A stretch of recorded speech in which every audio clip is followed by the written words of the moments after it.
بسم اللہ الرحمن الرحیم۔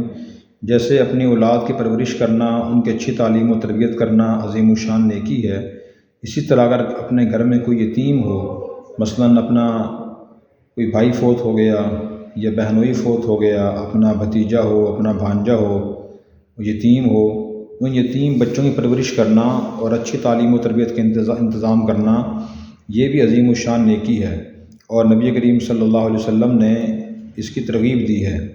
ایک حدیث میں آپ نے ارشاد فرمایا، خیر بیت فی المسلمین بیت فیہ یتیم یحسن الیہ وشر بیت فی المسلمین یتیم بیت فیہ یتیم یساء الیہ، کہ مسلمانوں گھروں میں سے بہترین گھر وہ ہے جس میں کوئی یتیم بچہ ہو اور اس سے اچھا سلوک کیا جاتا ہو، اور مسلمانوں کے گھروں میں برا گھر وہ ہے جس میں کوئی یتیم بچہ ہو اور اس سے برا سلوک کیا جاتا ہو۔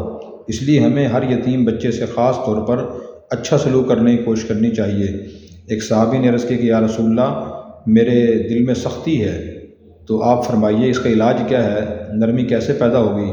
تو آپ نے ارشاد فرمایا، امسح رأس الیتیم واطعم المسکین، کہ تم یتیم بچے کے سر پہ ہاتھ پھیرا کرو اور مسکین لوگوں کو کھانا کھلایا کرو، آپ کے دل کی سختی نرمی میں تبدیل ہو جائے گی۔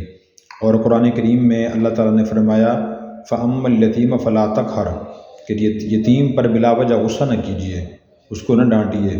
تو جو یتیم بچہ ہو اس کو بوجھ سمجھنے کے بجائے قرآن کریم کی اس آیت اور احادیث مبارکہ کو پیش نظر رکھتے ہوئے ہمیں ان سے اچھا سلوک کرنا چاہیے۔ انشاءاللہ اس سے ہماری دنیا اور آخرت بہتر ہوگی۔ اللہ تبارک و تعالی ہمیں عمل کرنے کی توفیق عطا فرمائے۔